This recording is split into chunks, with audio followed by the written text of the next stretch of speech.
Hello, history friends. Welcome back to my channel. This is Historical USA. Here, we discuss the people, places, and events that have made America. Now, I don't think there's anything more American when it comes to American history than discussing the presidents. A lot of historians have a lot of opinions, especially on these 45 men. Now, Bill O'Reilly, he writes some excellent books. I've really only read one, and that was on the Salem witch trials of his books. So I'm not super familiar with him as a historian. I did enjoy his book on the Salem witch trials. I thought it was very interesting. I know he's got like Killing Lincoln, Killing Washington, I think, and then I read Killing the Witches, which I thought was really interesting. He has come out with a new book. I have not read that book. I might get the book after watching this video, but he has a new book, Confronting the Presidents. Now, I am not peddling it, but he has come up with his own list for his top 5 worst and top 5 best. And I thought it would be fun to react to that. So in this video, you're going to get my reaction of Bill O'Reilly's top 5 worst presidents. And then next week, because I don't want this to go longer than an hour, next week we'll do Bill O'Reilly's top 5 best president. So without further ado, let's get into it, and I will give my thoughts and my opinions. If you have thoughts and opinions, which I know everyone does, comment those down below, and let's get this started. Tonight, confronting the presidents. These are real people. You're bringing them to life. In his new book, Bill O'Reilly gives no-spin assessments of every commander-in-chief in American history. The reason I'm the best-selling nonfiction author in the world is because my books are fun to read. Bill will count down the 5 I think a lot of history books are fun to read. They were bad presidents because they failed to run the country effectively. He was awful. He was the most boring guy in the world. He wins the Triple Crown: venal, cowardly, and stupid. And his 5 best. People loved him. He did a lot of really gutsy things at work. He was a good commander-in-chief because he won. The untold stories from Washington. So Washington and his mother didn't like each other at all. To Biden. I don't dislike Joe Biden. I just think he's been a disaster for the country. What are the lessons in the book for either Donald Trump or Kamala Harris? Get ready for a history lesson like no other. And nobody watching today was taught this in school. This is Bill O'Reilly's Confronting the Presidents, America's best. All right, let's see what he has to say.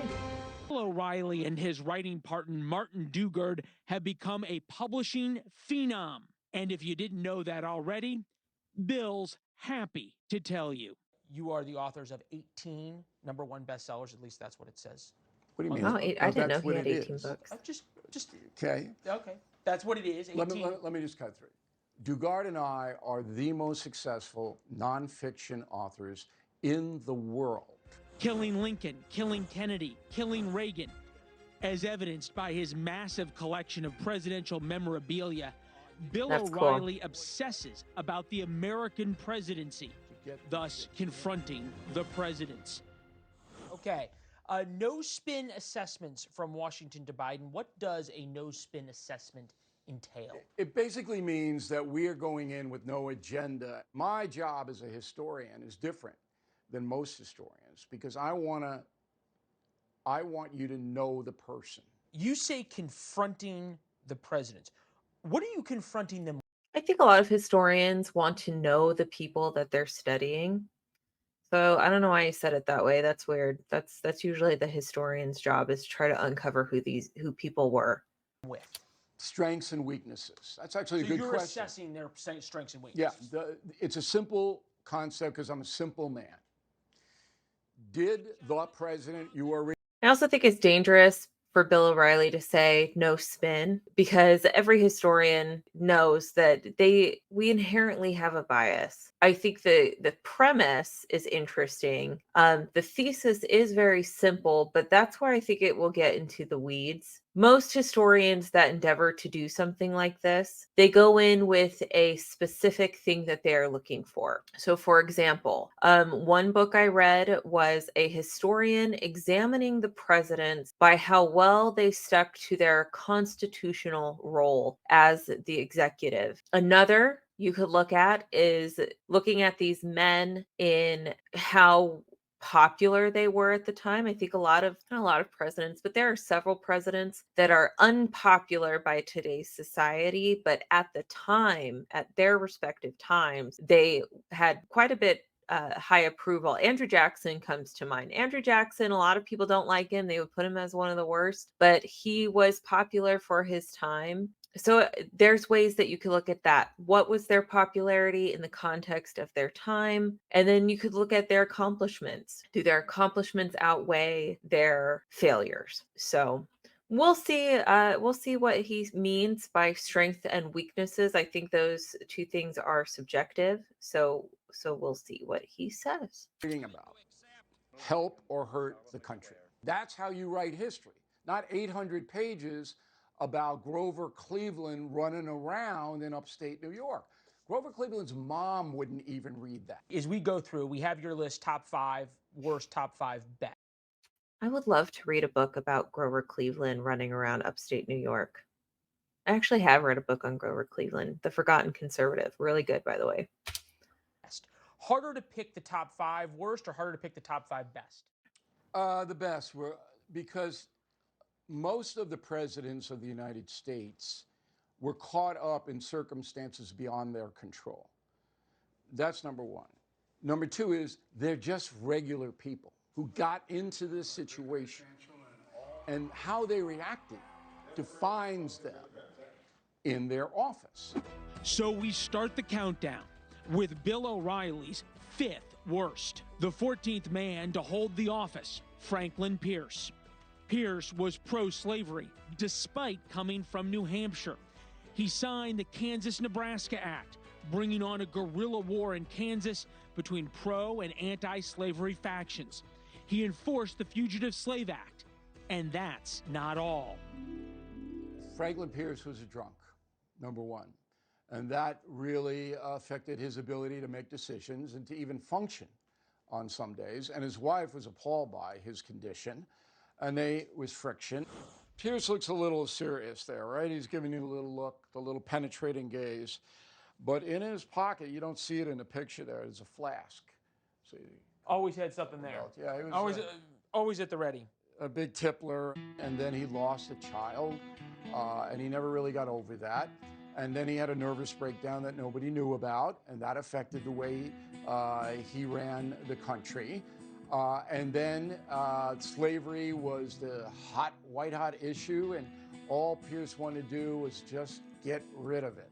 We'll have a compromise here, we'll have this. We didn't want to solve it, we just want to put it down the road. He didn't do anything. What did he do? He didn't do anything. He kind of just sat there and got drunk every night at the taxpayers' expense. It's pretty interesting. Of the 3 modern presidents, right?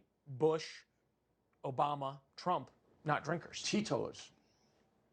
They don't. I've been out with Trump many times, and the strongest thing he has is a vanilla milkshake. Diet Coke. Drinks a lot of Diet Coke. And that's why his hair is the way it is, by the way. Can't drink that stuff. That's bad for you. Franklin Pierce was a drunk. You cannot do that job if you are impaired. And he was. And that's why everything collapsed around him. Not because he was a pro-slavery Northerner. Look, at the time, there were people who were pro-slavery. Jefferson, Washington. They had slaves. Right. Okay. Do the other good things you do override that? And Pierce didn't have anything good. He didn't do anything. He was not a person who had much feeling for other people. He did not bring to the White House a sense of morality. Most historians would put Franklin on this 5 worst list. I would not, personally. And there's a few reasons for that. One, okay, he was a drunk. There were several presidents who were also drunk and hit the bottle pretty dang hard.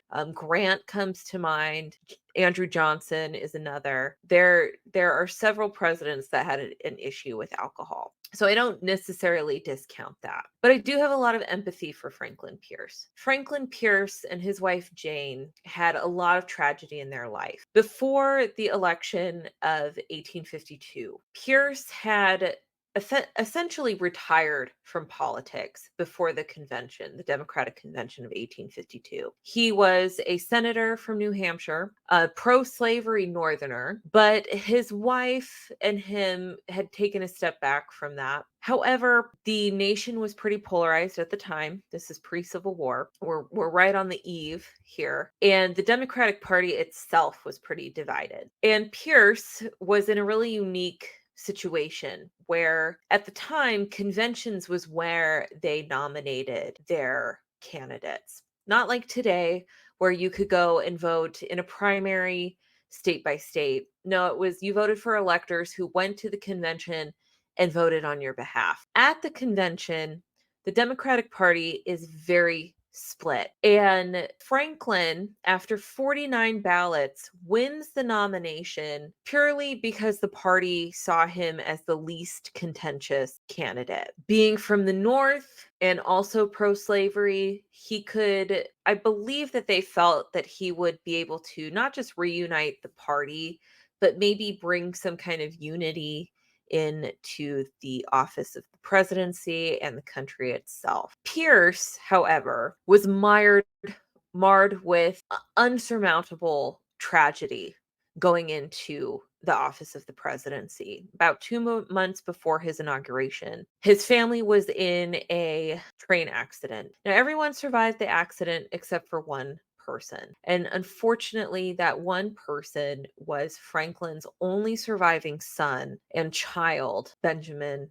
Pierce. And Benjamin Pierce would die in a very gruesome and traumatic way. He was nearly decapitated. It was a very horrible, horrible tragedy. His wife was there. She witnessed the whole thing. She became hysterical. She resented Franklin because she did not want this political life. When she found out Franklin had received the nomination and won president, she believed that her family was cursed. So she became this incredible dark cloud in the White House. She would refuse to leave her room. She was in a period of mourning the entire time he was in office. Pierce, who had, prior to this tragedy, been trying to keep his alcoholism under control, went completely off the rails.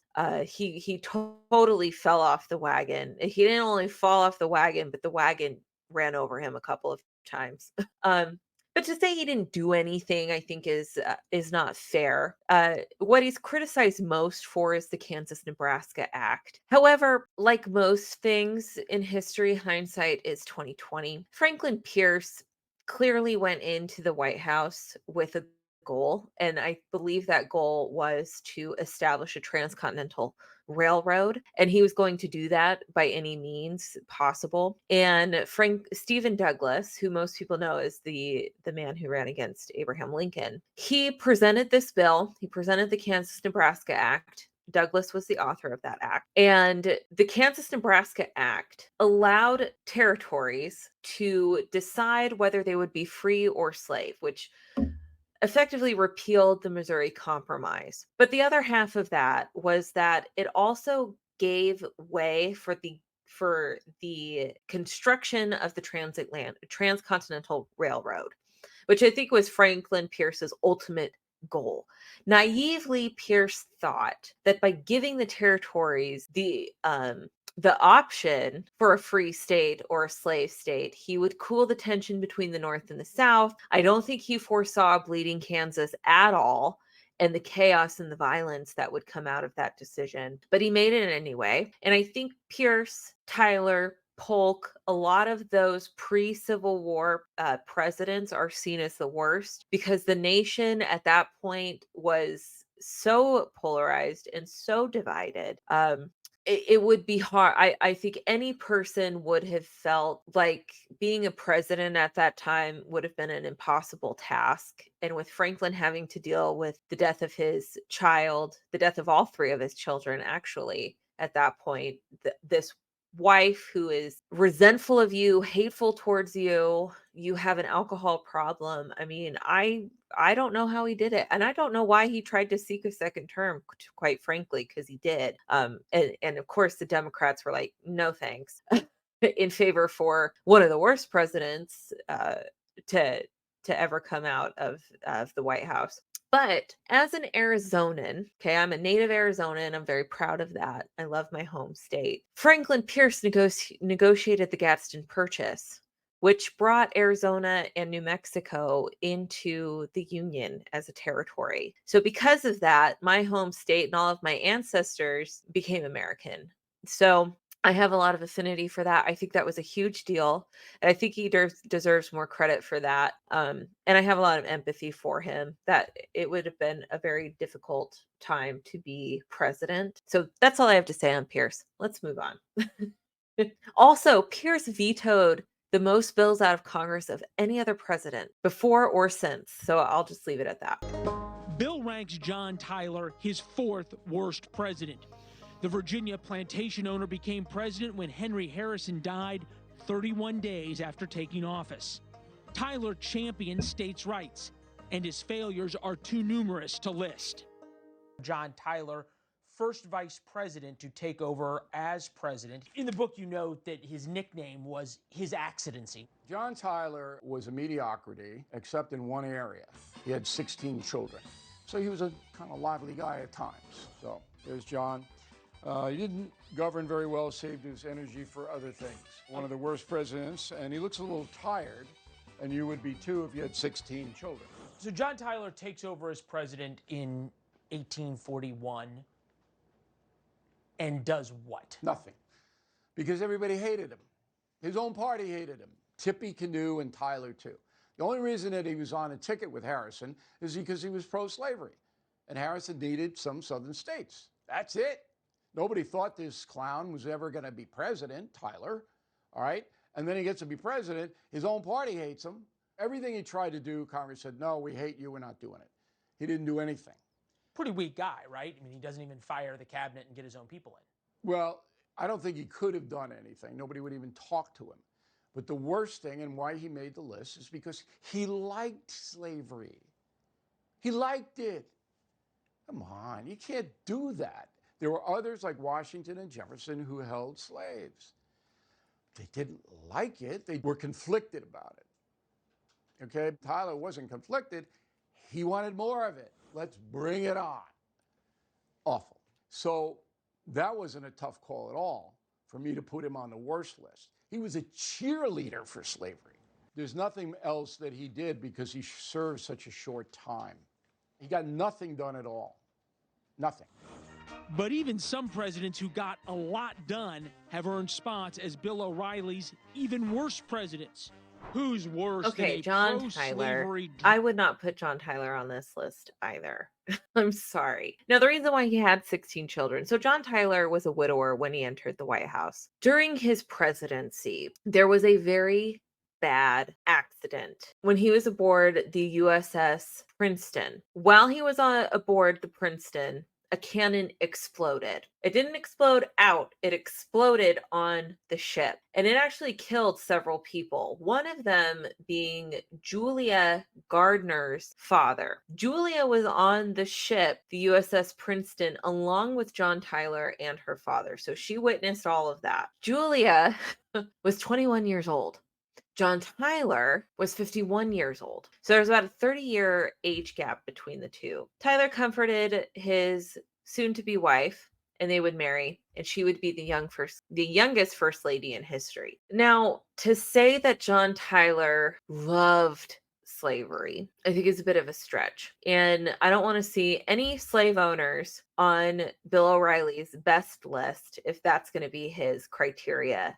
A big part of the criteria for the worst president having owned slaves, there better be no slave owners on his best president. Because comparatively, John Tyler owned about 70 enslaved people compared to Thomas Jefferson and George Washington, who outnumbers that quite significantly. John Tyler was of the same vein as Thomas Jefferson, that believed that slavery was a necessary evil. Now, John Tyler was elected before Franklin Pierce. So Tyler, I think, does get more credit for causing a division than Pierce does in the country regarding the slave question. To say that Pierce or that Tyler was boring, I think is a little bit ridiculous. I don't think any of these men are boring.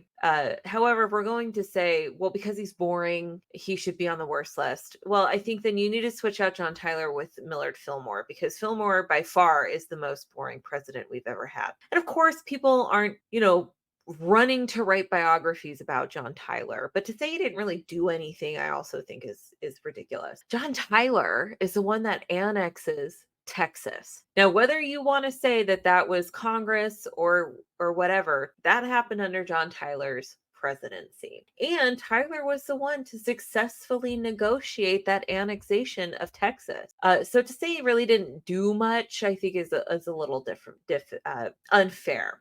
Another thing that Tyler did that I don't think he gets enough credit for is the Webster-Ashburn Treaty. And what that effectively did was divert a war with the United States or with Great Britain and Canada. And it really just defined the boundaries between Canada and the United States, because there was a lot of issues with that, a lot of skirmishes going on, and it really could have gotten us into a War of 1812 Part 2. So John Tyler avoids that. Another thing about John Tyler, if you are a fan of Jacksonian politics and Jacksonian policy, especially when it comes to finances, Tyler's your guy. He vetoed the National Bank. He signed the Tariff Bill of 1842 that protected Northern manufacturing. So if you are interested in Jacksonian America, Tyler's your guy. He is a Jackson guy.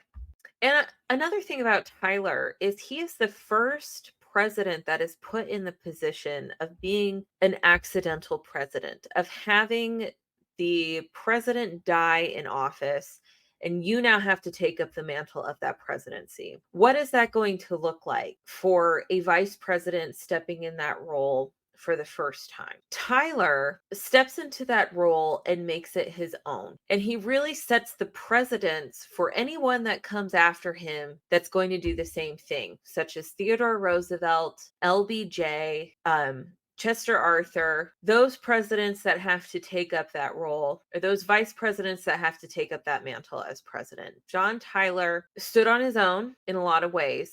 He was not a Democrat, even though he was a Southerner that owned slaves. He was not a Southern Democrat. He joined the Whig Party. And though he didn't totally agree with the Whig agenda, he will be essentially kicked out of the Whig Party for not following in line Harris's agenda as president, what the Whig agenda was. So he will kind of be a president without a party, and he will try to seek a nomination again, but the Democrats don't want him and the Whigs don't want him either. So he will not win another term. But by coming in as a vice president and laying the foundation that, yes, I was a vice president, but I am now the president, I think was a good thing. Drunk.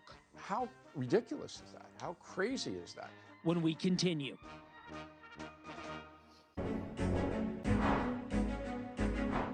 Lyndon Johnson takes bronze as Bill O'Reilly's third worst president. I urge every American to join in this effort to bring justice and hope to all our people. Johnson took the oath of office on Air Force One, heading back from JFK's assassination, and got to work on sweeping social reform known as the Great Society. He championed civil rights legislation, but his massive escalation of the Vietnam War forced him to step aside in 1968. I shall not seek,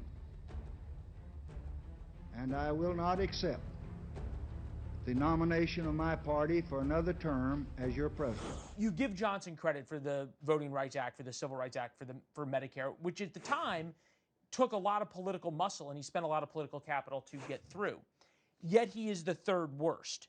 He did good, but the bad outweighs it in a tremendous way.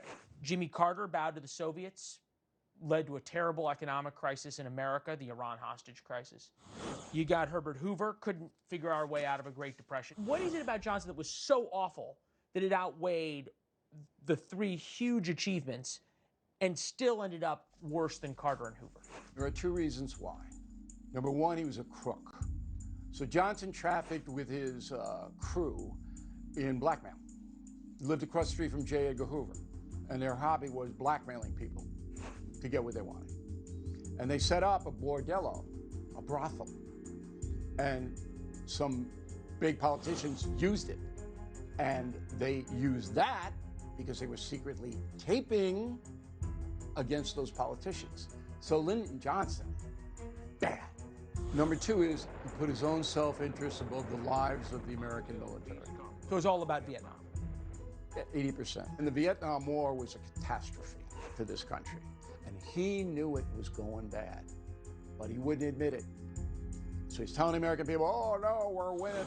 We have made a national pledge to help South Vietnam defend its independence. And I intend to keep that promise. It was bull. The United States wanted to go in and kick some Hanoi butt. How ridiculous is that? How crazy is that? O'Reilly says the Vietnam War catastrophe might never have happened if JFK hadn't picked Johnson as his running mate in 1960.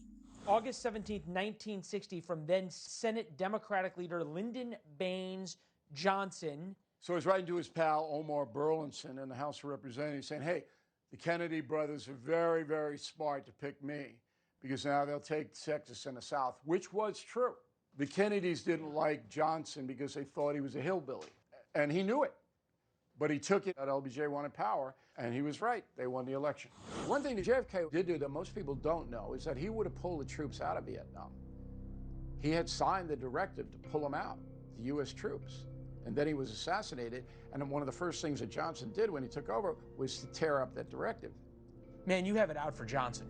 Well, I have it out for the Vietnam War, because that's my contemporaries, and that never should have happened. There's a lot of sort of legendary stories about what you call it, the grotesqueness of Lyndon Johnson. At lunch, he would grab food off of other people's plates. There were stories that he would talk to aides as he used the commode. Well, he was raised in South Texas in a time when many people were crude. He was a bully, though. Oh, yeah, but that was part of his persona. And he got his way by just bullying people all over the place. Confronting the president describes Johnson's management style. Staff are expected to be available at all times. Johnson can be verbally abusive with a random list of things that annoy him, among them the colors purple and brown. And I don't want you to even consider thinking about it. I just want you to say yes, sir. Bill admits history can't yet judge. Listen, I'm no fan of LBJ. I think he was a racist. I think he was corrupt. I think he was crude. However, and I think he'd really, I agree with him about Vietnam. I think that LBJ really mishandled Vietnam quite a bit. However, I don't think that warrants him to be on this list. In fact, most historians would have LBJ high up on their best presidents list because of LBJ's civil rights policies and the Great Society. Now, was Lyndon Johnson the most corrupt president? That's debatable. We've had a lot of corrupt presidents. Warren G. Harding comes to mind. I think he's probably one of the most corrupt presidents we've ever had. But, you know, with LBJ, you have the Great Society program, you have the civil rights, his war on poverty. Those are all seen as in a very positive light. Now, when it comes to LBJ not running for a second term, yes, there's a lot of truth to it that he probably wouldn't have won. However, Lady Bird Johnson tells a different story. LBJ was sick. Now, LBJ had a bad heart. He had several heart attacks in his life. I think the first one he was in his 40s. And Lady Bird was very concerned about his health, and the stress of Vietnam and running the country was not good. And it was decided, this is according to Lady Bird Johnson, that he, with the condition of his heart, with the level of stress that he was under, he could not run for a second term. And I think that was one of the biggest deciding factors for him not running a second time, which is why in March he declined to run for a second term. And a lot of that's true. I mean, he does not survive much longer after he leaves the presidency. So that was probably a very wise decision on his part. Now, as far as ignoring JFK's orders to leave, was it the right decision to ignore that? In hindsight, probably not. I'm sorry. In hindsight, probably not. However, you have to remember we were in the middle of the Cold War. The fear of communism was a really big deal in 1963. And the war in Vietnam had escalated significantly. And he made the decision to not only stay in Vietnam, but increase that number over there. Clearly, I think that Bill, being a college student in the 60s, I mean, this is his era, this is his time. He clearly has strong feelings about LBJ and the Vietnam War. So again, the no spin, I mean, he's going to put his biases on there. And I think that this LBJ being there is a pretty biased decision on his part to put LBJ on your list of worst presidents, especially when you could choose someone who was so much worse. We'll see who else is on here. Joe Biden, but Bill already ranks him as the second worst ever. Now it's we who face an unprecedented moment in the history of the Union. Biden promised to bring America through COVID and reunite the country after Trump, but his own party forced him out after one term. His chaotic withdrawal from Afghanistan, the immigration crisis, and massive spending programs triggering the worst inflation in 40 years proved too much. And after a disastrous debate performance renewed questions about his cognitive decline, it was only a matter of time before he called it quits. So I've decided the best way forward is to pass the torch to a new generation. You write, similar background as Bill O'Reilly, as you. What does that mean? Well, Joe from Scranton, right? Bill from Levittown. Not much of a difference economically. Roman Catholic, Joe, Bill. Working class father who had a lot to say in the house, Joe, Bill. So there was some commonality there. You call him the second worst president. That's a high bar. And here's why. Because Biden created the problems. Most of these other terrible presidents walked into the problem and couldn't fix it. He created massive problems. Afghanistan? Are you kidding me? Sent a message to all the people who hate us, I'm weak. The border? Biden created the problems. It was under control with Remain in Mexico. He blasted it out with nothing to put in its place other than come on in. Now that problem is going to haunt the United States for decades. To create that kind of chaos, hundreds of thousands of deaths with fentanyl coming across that open border. How many families that shattered? No solution, never addressed it, doesn't care, trying to blame the other party. Awful. Same thing in the economy. He inherited 1.5% inflation. Biden. Well, guess what? And in the space of 2 years, it was more than 9%.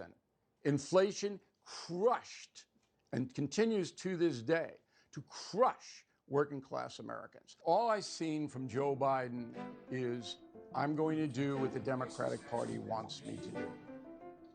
I've never seen an independent thought. I've never seen a conviction that we must get this done. I've never seen a reach out to try to heal the country as he promised. I don't see one thing that he's done to try to heal this country. Not one. Donald Trump and the MAGA Republicans represent an extremism that threatens the very foundations of our republic. You know, I have a lot of liberal friends, and when they start yammering about Biden, I look at them and I said, tell me one thing Joe Biden has improved in this country in his 3.5 years in office. Give me one. Crickets. I love the job, but I love my country more. I feel sorry for Biden. I don't dislike Joe Biden. I just think he's been a disaster for the country. Do you feel sorry for the #1 worst president on Bill O'Reilly's list? No. If I were in a time machine, I'd go back and slap him. What do I I say about Joe Biden? Well, we're still in a Joe Biden presidency.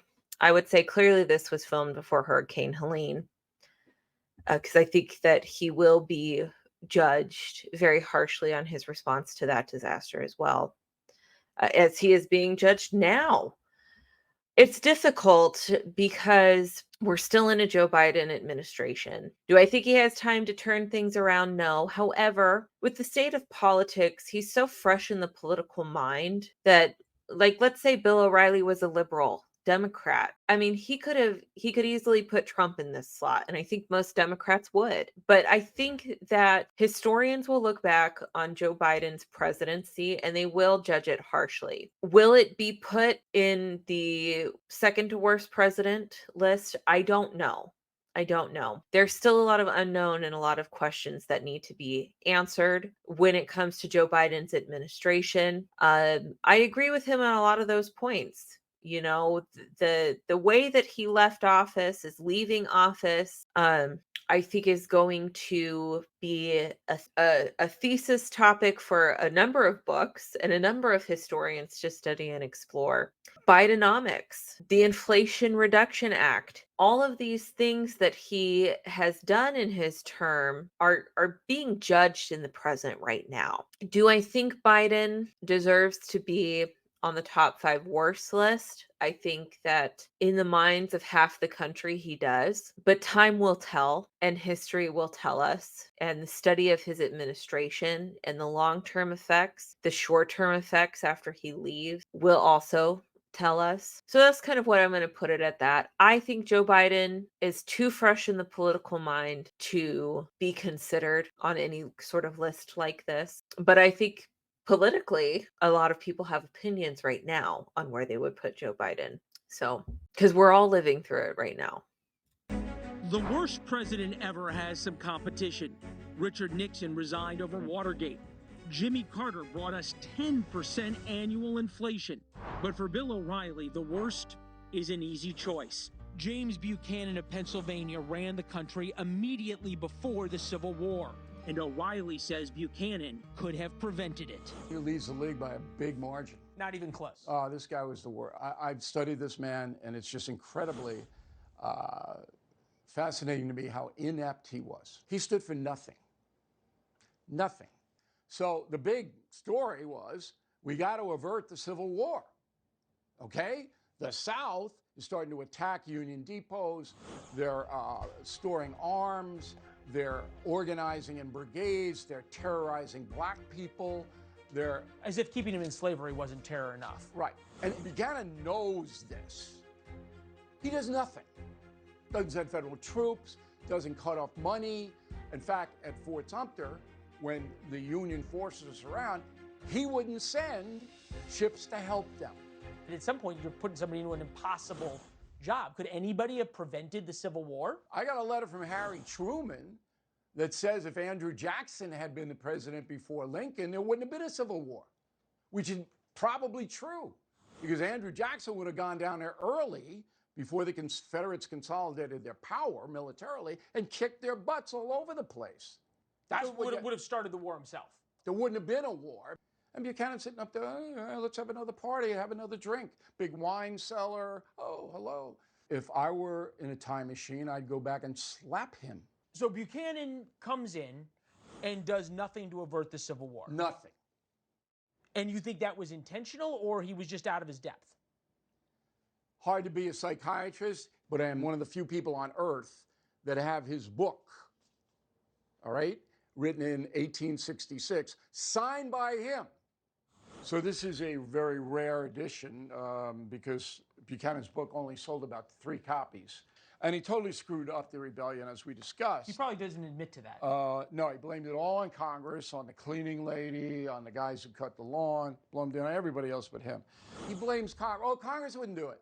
Congress wouldn't do this. Congress wouldn't do that. That's a bunch of garbage. He was the president. He did not lead because he didn't care. He didn't care about the country. He didn't care about the slavery issue, and that's the measure of a failure. When you see a problem and you don't even try to solve it, and you know millions of people are suffering because of it. The South wasn't going to give up slavery without a fight, though, were they? then you fight him. James Buchanan was a coward. He didn't have enough guts to take on the problem, and everybody knew what the problem was. He wins the Triple Crown. Venal, cowardly, and stupid.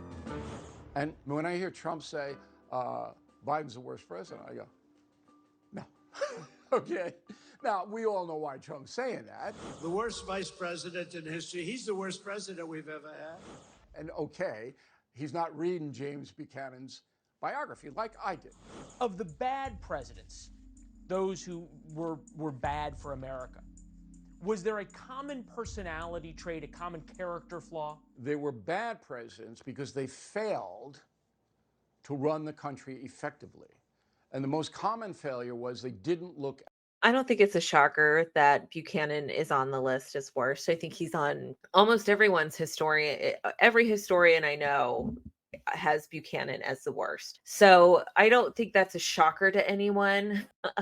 What I will say about James Buchanan, the irony of James Buchanan is so fascinating to me because James Buchanan was probably one of the most qualified people to become president and to become president at the time that he did. James Buchanan was known for being a very successful diplomat. So if there was anyone in America at that time that could have averted a civil war and submitted their resume, Buchanan would have been the guy hired to do just that. He was the ambassador to the United Kingdom for many years. He was a Secretary of State. On paper, this guy should have been able to negotiate peace and unity among the North and the South. And he just didn't do any of that. You know, Buchanan, at the beginning of his presidency, we see the Dred Scott decision come through the Supreme Court.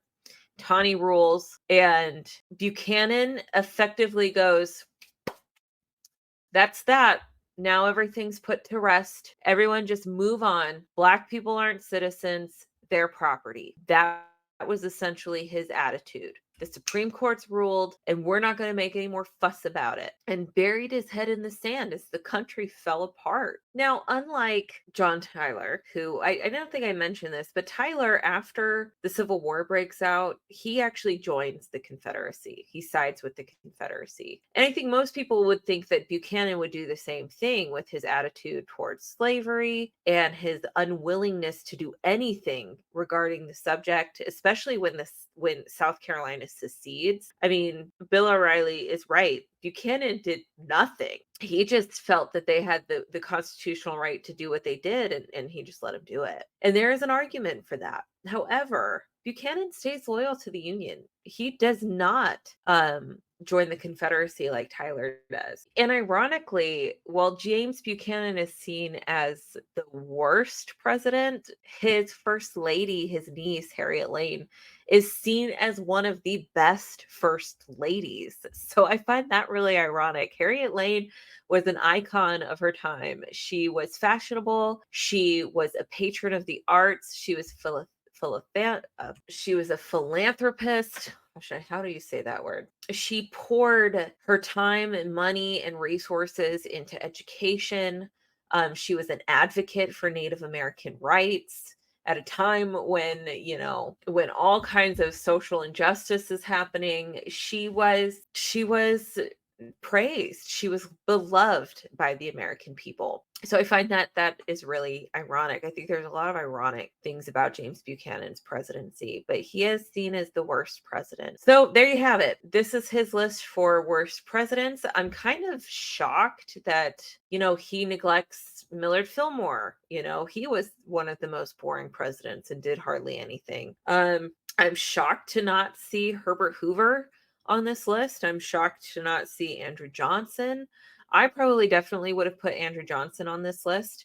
Traded LBJ out for a little Andy Johnson. Who else do I, Warren G. Harding. I think he was probably one of the most corrupt and ineffective presidents we've ever had. Let me know down in the comments below. What do you think? Who do you like this list? Would you trade anyone off this list? Yeah, let me know in the comments what you think. I always find this argument really interesting, and historians love to debate it also. So I think next week what I'm going to do do is I will review the best, his best list. And I'm going to invite two of my history friends, two other fellow historians to come on, and you can hear our discussion on that.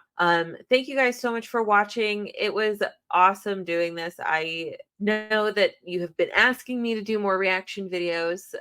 For those of you that watched my reacting to Last of the Mohicans, thank you for that.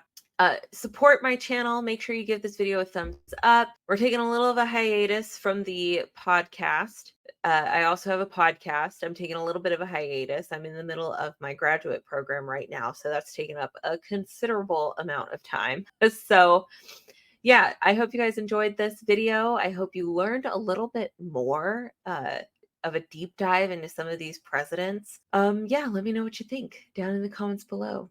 Thank you guys so much. We'll see you in the next one. Bye-bye.